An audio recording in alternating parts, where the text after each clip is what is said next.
Long before European settlers arrived, Native American tribes across North America developed a profound understanding of their environments.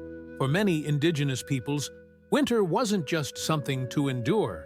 It was a season they actively prepared for year-round. Survival wasn't based on reacting to the cold. It was the result of a deeply rooted, generational knowledge of nature's rhythms. Seasonal migration was one of the first lines of defense. Many tribes moved between summer and winter camps, choosing protected valleys, forests, or cliffside shelters that provided natural insulation from wind and snow. This mobility allowed them to optimize their exposure to resources and shelter across a harsh climate. Unlike modern approaches that often attempt to conquer nature, indigenous winter survival methods were grounded in cooperation with it. Native communities carefully tracked animal migration patterns, plant cycles, and weather cues. Knowledge of how animals prepared for winter gave clues about when the first frosts would come or when food would be scarce. Just as squirrels store nuts, Native peoples stockpiled dried meat, berries, and corn in preparation for the coldest months. Food preservation wasn't just convenient, it was crucial. Techniques like smoking fish, drying venison into jerky, and creating pemmican, a dense, high-energy mix of fat and protein, were vital for survival. Shelter was another cornerstone of winter preparation. Tribes like the Sioux and Cheyenne crafted teepees designed for efficient heat retention, with inner linings and smoke holes that allowed fires to warm the space without trapping smoke.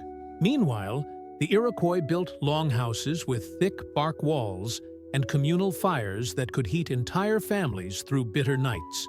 In the Arctic, the Inuit famously constructed igloos, dome-shaped snow shelters that used the insulating properties of snow itself to maintain warmth, even when temperatures outside dropped below -40 degrees Fahrenheit.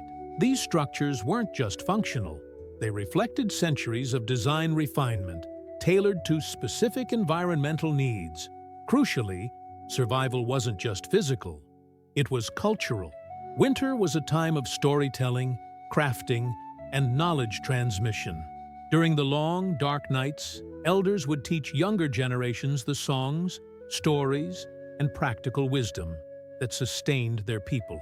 Skills like trap setting, basket weaving, hide tanning, and herbal medicine were not simply taught for survival, they were sacred legacies.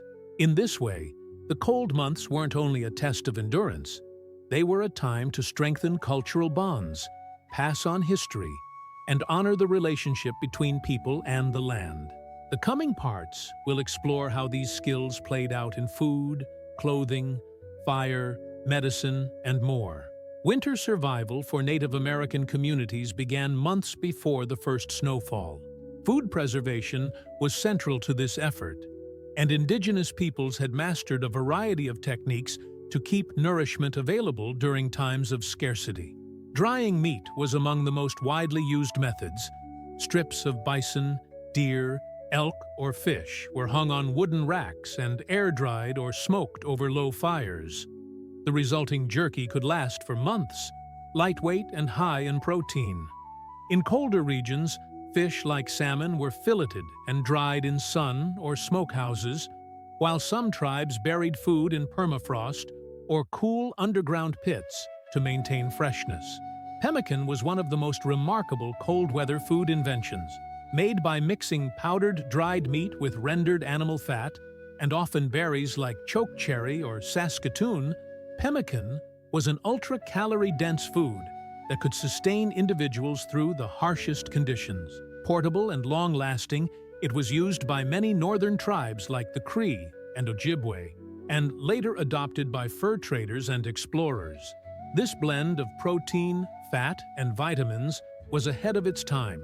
Modern nutritionists recognize it as an ideal survival ration. Its importance wasn't just practical. Making pemmican was often a communal activity, involving many hands and traditional techniques passed down through generations. In addition to meat preservation, many tribes relied on foraged plant foods that could be stored through winter. Nuts like acorns, chestnuts, and hazelnuts were gathered in the fall and kept in baskets or animal skin containers. Berries such as cranberries, blueberries, and elderberries were dried or made into preserves. Corn, beans, and squash, the three sisters staple crops of many agricultural tribes, were stored in underground caches or bark-lined pits. These stores were often hidden or guarded from both wildlife and rival groups. Knowledge of how to process and store these foods wasn't simple. It was a detailed science based on trial, observation, and ancestral teachings. What's striking is how indigenous peoples maintained a balanced, nutritious diet even in the depths of winter. Where European settlers often faced scurvy or malnutrition, Native Americans had diverse, vitamin-rich food systems rooted in regional biodiversity.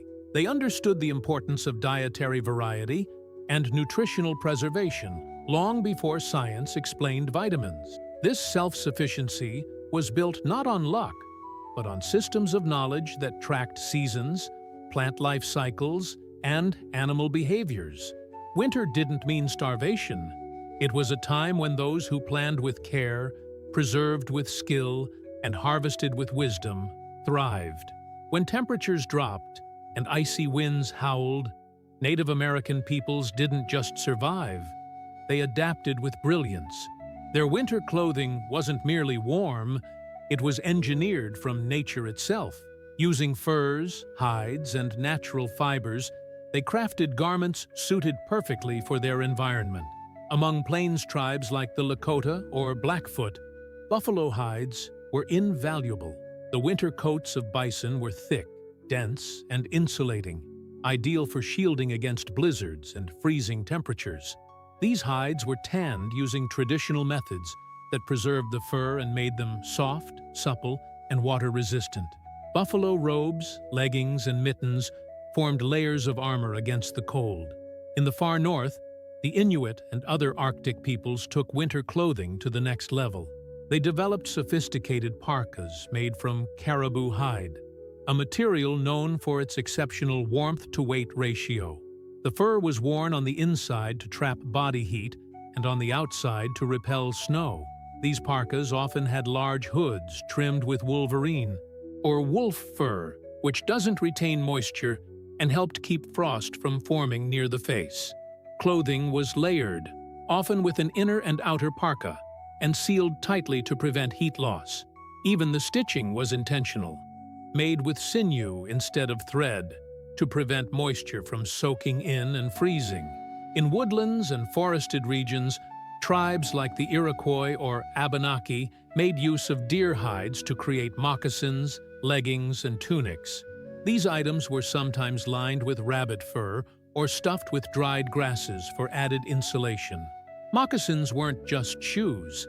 They were adapted for snow, sometimes with added soles made of bark or rawhide for traction.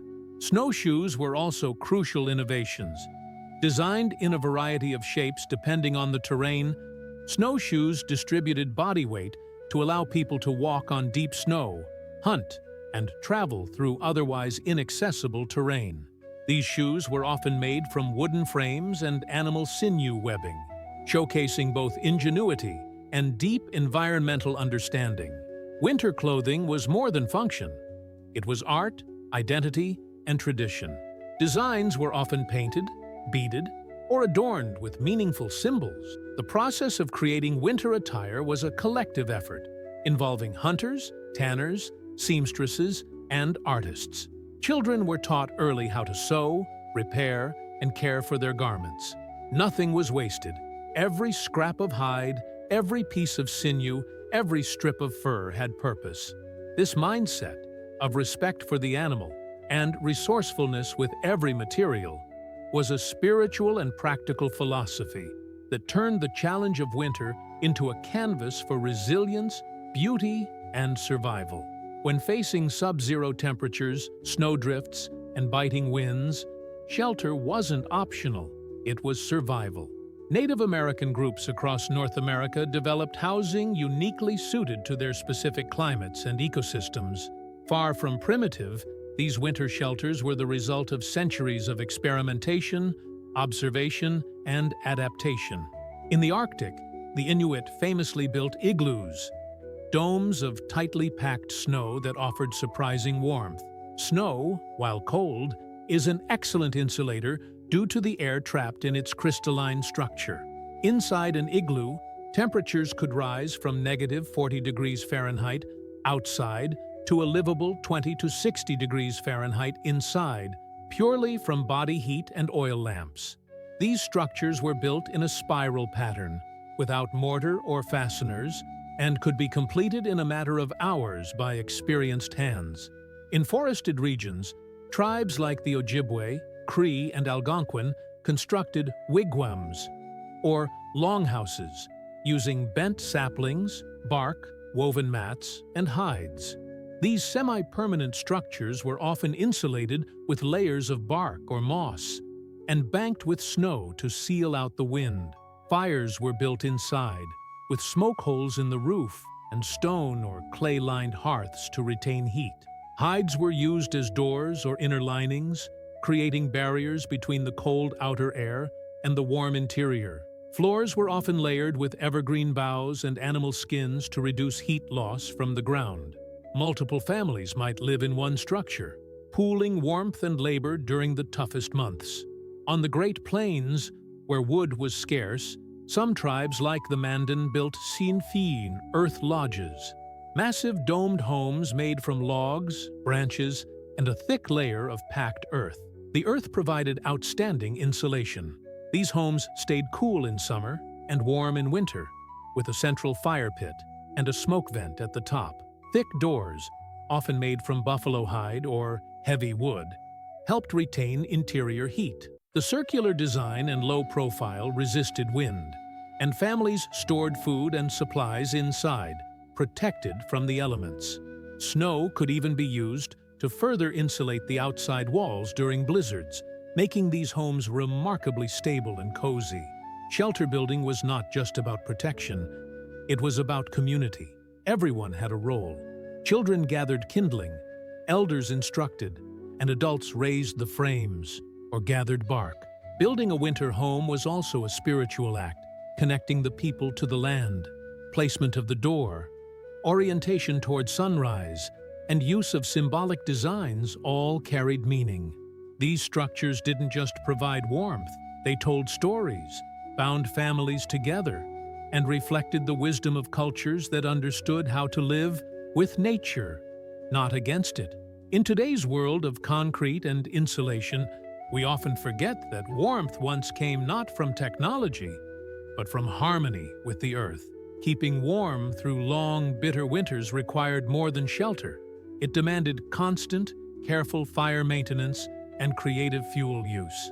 For many Native American groups, fire was not just a tool, but a living presence, tended like a member of the family. In regions where wood was abundant, tribes like the Iroquois or the Haudenosaunee gathered and seasoned hardwoods like oak or maple, which burned hot and long. Fires were built low and steady, often in central hearths lined with stones that absorbed and radiated heat through the night. Coals were banked beneath ashes to stay alive until morning, reducing the need to start a fire from scratch each day. A smoldering ember could be carried in hollowed-out horn or fungus to ignite a fire wherever the group moved. In the treeless Arctic and subarctic regions, fuel options were scarce, so native peoples turned to animal fat and oil lamps. The Inuit used kuliks, stone lamps filled with seal or whale blubber. A wick made from moss or Arctic cotton grass would be lit and carefully maintained. These lamps produced warmth, light, and a surface for melting snow or heating food. Though small, the heat they generated was essential in igloos and tents. Fat from animals, especially those hunted in the fall, was rendered and stored as a portable, high-efficiency energy source. A single seal could provide weeks' worth of fuel in a land where trees didn't grow. Beyond traditional wood or oil, Native Americans were masterful at identifying alternative fuel sources. Dried dung, moss, lichen, and certain types of fungus could be collected and used for fire starting or slow-burning heat. Prairie tribes, where trees were rare, often used dried buffalo dung, clean burning, and surprisingly efficient. In forested regions, pitch from pine trees was harvested to use as a fire accelerant. Even dry animal bones were sometimes burned when all else failed. Fire wasn't just heat. It was security, cooking, medicine, and survival. Managing it was a skill passed down through stories, practice, and ceremony. Fire maintenance was often a round-the-clock responsibility.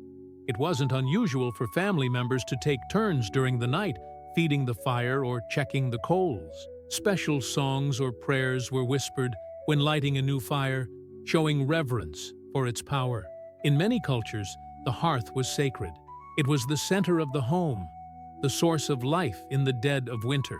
The techniques indigenous peoples used to harness, protect, and extend fire's warmth are a testament to their ingenuity. They didn't just survive winter. They learned how to thrive with nothing more than nature and knowledge. In the harshest winters, survival often came down to what you wore. Native American clothing was not simply thrown together. It was the result of generations of experimentation, tailoring, and deep environmental knowledge. In colder climates, tribes like the Cree, Ojibwe, and Inuit developed multi-layered clothing systems that trapped body heat while allowing moisture to escape. Instead of bulky garments, they focused on layers of fur, hide, and plant fiber tailored to allow maximum mobility and insulation. The key was creating clothing that stayed warm even when wet, a necessity in snow-covered environments. Brain-tanned buckskin was a favored material due to its flexibility, warmth, and breathability. Fur was especially vital. The Inuit, for example, crafted parkas from caribou or seal skin, with the fur worn facing inward for insulation and an outer layer to block wind and moisture. Hoods were designed to fit tightly and often trimmed with wolf or wolverine fur, materials that didn't accumulate frost near the face.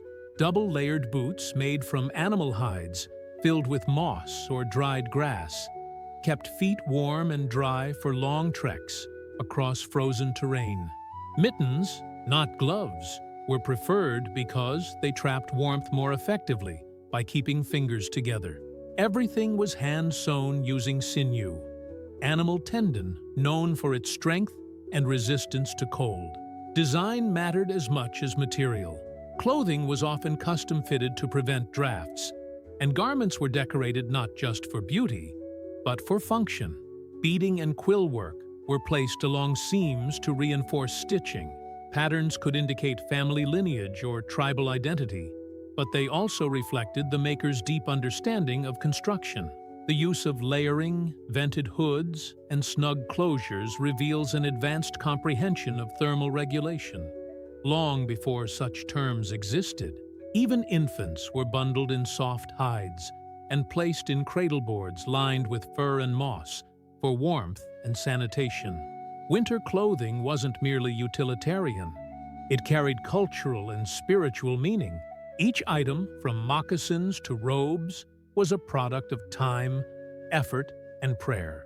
Animals were honored and thanked for their sacrifice, and special songs might accompany the making of garments. Some winter attire was passed down through generations, repaired and maintained with care. Clothing told stories, not just of status or beauty, but of survival. To walk through winter dressed in hand-stitched, fur-lined garments was to wear centuries of wisdom on your body. These weren't just clothes.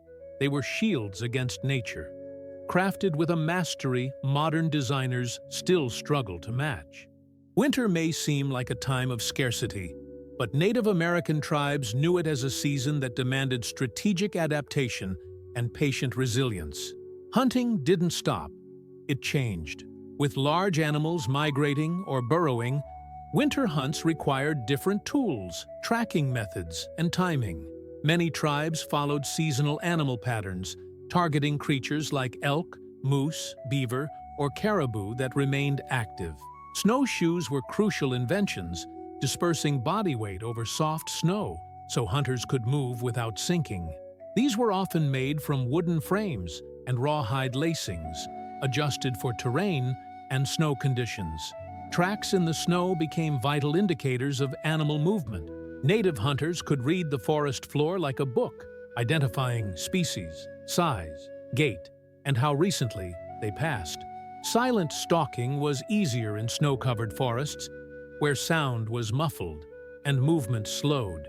Ambush strategies took advantage of terrain, such as narrow valleys, frozen rivers, or animal paths. Traps and snares made from sinew or saplings were set to capture smaller game like rabbits or ptarmigans, helping ensure a steady supply of meat. Fish, too, remained accessible.